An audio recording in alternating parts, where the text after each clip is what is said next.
はよんぱー、バブルンだよ。今回は僕が主人公のゲーム、バブルボブル、パズルボブルシリーズの時系列やストーリーの関係性について解説したいと思うよ。アクションゲームやパズルゲームだからあまりストーリーについて知られていなかったりするんだけど、実はちゃんとストーリーの設定やつながりがあるんだ。でも続編にはバブルボブルってついてないからややこしかったり、バブルボブル2のタイトルや副題がついてるのが3つあったり、バブルボブル3っていう副題がついているのも2つあったり、とにかく時系列がややこしいんだよね。それをこの動画でなるべくわかりやすく説明するね。この動画を見てくれてる人は知ってくれてる人も多いと思うけど、バブルボブルは1986年にタイトーがアーケードゲームとして企画、開発、販売したアクションゲームだよ。泡を吐いて敵を閉じ込めて、その泡を割って敵を倒すバブルアクションゲームなんだ。そしてパズルボブルはバブルボブルのフランチャイズタイトルとしてタイトーが1994年に企画、開発、販売したアーケードゲームだよ。こっちはステージの下からバブルを発射して同じ色のバブルを3つ以上くっつけて消していくアクションパズルゲームで、バブルシューティングっていう新しいジャンルを作り出したんだ。フランチャイズタイトルってなんだかわかりにくい言葉だけど、スピンオフ作品、派生作品って感じでゲーム性も全然違うんだ。日本だとパズルボブルの方が有名かもしれないね。どっちも最初はアーケードゲームだったんだけど、家庭用ゲーム機や PC やアプリやいろんなプラットフォームで移植作品や続編が発売されたんだ。主要なタイトルのストーリーの時系列を図にするとこんな感じになってるよ。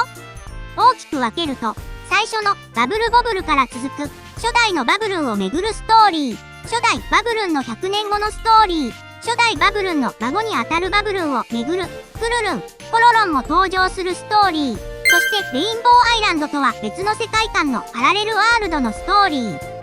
こんな感じになってるんだ。順番に説明していくね。ちなみに VTuber のバブルンはどの立場のバブルンなのってなると思うんだけど、僕は全ての世界線のバブルンに通ずる全能のバブルンだよ。バブルボブル。僕と弟のボブルンはもともと人間で、バビー、ボビーって名前なんだ。僕にはベティ、ボビーにはカティっていう恋人がいたんだけど、ある日住んでる村にある恐ろしい魔法使いの森に僕たち4人は迷い込んじゃったんだ。魔法使いは僕たちを泡吐きドラゴンの姿に変えて、女の子たちを地下100階の洞窟に連れ去っちゃったんだ。僕たちは2人を助けるために洞窟を進んでいくんだ。バブルボブルは実は2人で最終面をクリアしないと真のエンディングにたどり着けないんだけど、表面の他に隠しコマンドを入れると現れる裏面のスーパーゲームもあってエンディングが違うんだ。裏面のエンディングを見ると、なんとラスボスのスーパードランクは実は長い間行方不明になってた僕たちのお父さんとお母さんが変身させられた姿だったことがわかるんだ。つまり僕たちの両親をスーパードランクの姿に変えて操っていた真の宿敵が別にレインボーアイランド。タイトルの雰囲気は違うけど、副題にザ・ストーリー・オブ・バブル・ボブル2ってついてるバブル・ボブルの続編にあたるお話なんだ。人間に戻った僕とボビーは両親から虹の魔法を授かったんだ。レインボーアイランドに2人で宝探しに出かけたら、姿をくらましていた真の宿敵暗黒大魔王が村人たちを捕らえて連れ去ってしまってたことが分かったんだ。お宝を探しながら村人たちを救うためにレインボーアイランドを旅するお話だよ。最後に待ち受けていた宿敵暗黒大魔王の正体はスーパースカルモンスター。なんとか倒して泡吐きドラゴンの姿に変えられて閉じ込められてた村人たちを人間に戻して助けるよ。パラソルスター。これもタイトルの雰囲気は違うけど、バブルボブルシリーズでレインボーアイランドの後に続くお話なんだ。その証拠に副題にザ・ストーリー・オブ・バブルボブル3ってついてるよ。平和になったレインボーアイランドで暮らす僕とボビーは英雄として称えられて、その証として魔法の傘をもらったんだ。そんなある日、僕たちの星、レインボースターの周りにある星から SOS が届いたんだ。どうやら、レインボーアイランドのボスだった、スーパースカルモンスターの魔力によって魔物たちが解き放たれて攻撃を受けちゃってたみたいなんだ。僕とボビーで SOS を出してる星に向かって助けに行くよ。それぞれの星の魔物を倒してたどり着いた遺跡で待ってたのは、時の魔王、ブラックマイタ。実は僕の友達の出てるゲーム、チャックンポップの時に1匹だけ逃してしまったマイタが暗黒の力を蓄えて、ブラックマイタになっていたんだ。なんとか倒してレインボーアイランドに帰るよ。バブルメモリーズ。バブルがつくバブルボブルシリーズの続編。そしてこのタイトルにもザ・ストーリー・オブ・バブルボブル3の副題がついてるよ。実はパラソルスターが人間の姿のままのレインボーアイランドからの続編だとしたら、バブルメモリーズは再び泡吐きドラゴンにされちゃったレインボーアイランドからの続編なんだ。時系列がどっちが先とか後とかはなくて、この2つのタイトルはパラレルワールドみたいな位置づけになってるよ。だから、ザ・ストーリー・オブ・バブルボブル3が2つあるんだ。レインボーアイランドで平和に暮らしていたある日、空から降ってきた大きな雷に襲われて、僕とボビーは再び泡吐きドラゴンになっちゃったんだ。そこに現れたのは自ら改造してパワーアップしたスーパー暗黒大魔王。昔の教訓から万が一再びドラゴンに変わってしまった時のために作られていた解毒剤、レインボーポーションを7つに破壊して、島のシンボルのレインボータワーを占領したんだ。僕たちだけじゃなく島の人たちも泡吐きドラゴンの姿に変えられていて、僕とボビーで倒しに行ったよ。その正体はなんとスーパーメカスカルモンスター。戦いの末に僕たちは再びレインボーアイランドの平和を取り戻したんだ。バブルボブ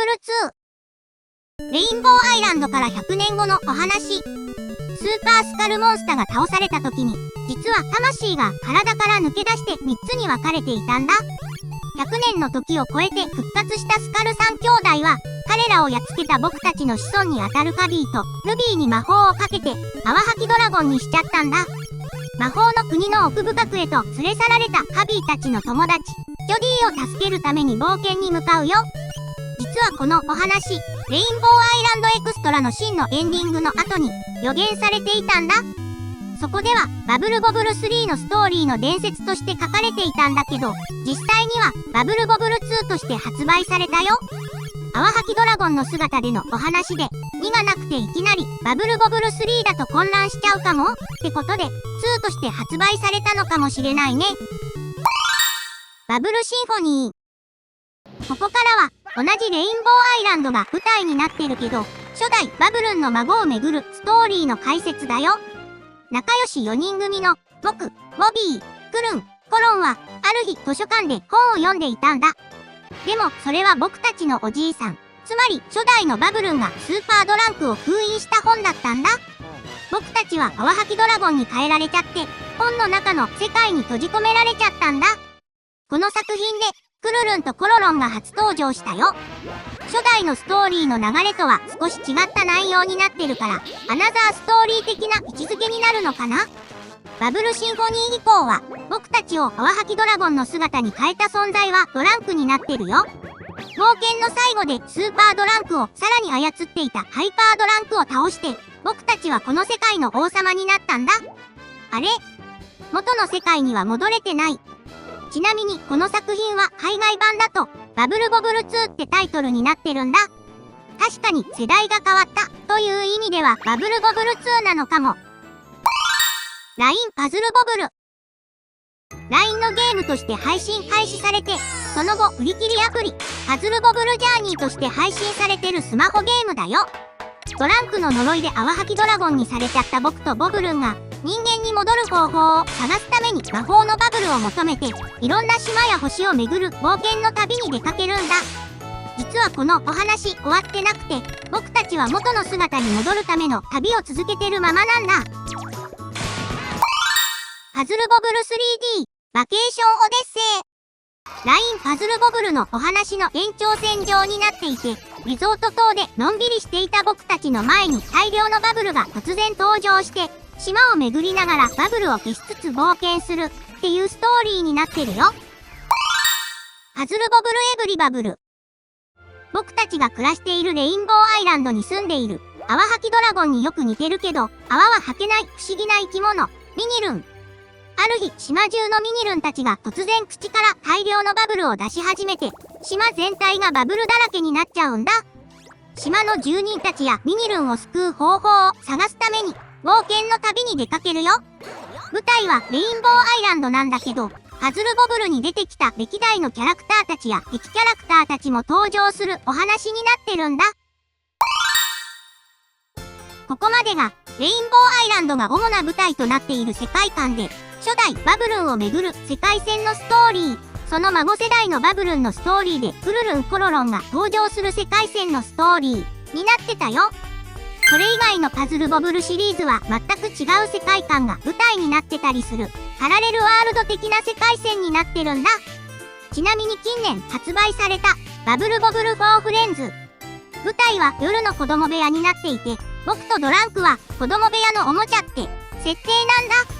不思議な魔法のバブルで僕たちに命が宿って動き出すんだけど、先に目を覚ましたドランクが自分よりも子供部屋の主の近くで気持ちよさそうに眠ってる僕に嫉妬して、杖で僕をポカポカ殴ったり意地悪をしてくるんだ。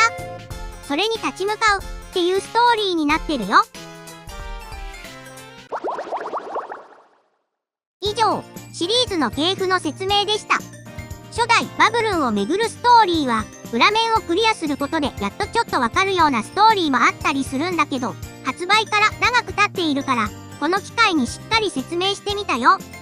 最近は Nintendo Switch や PS4、イーグレット2ミニで昔のタイトルの移植作品も遊べるようになってるから、どんな風なエンディングを迎えるのか、自分の目で確かめてみてね。それじゃあ、またねー。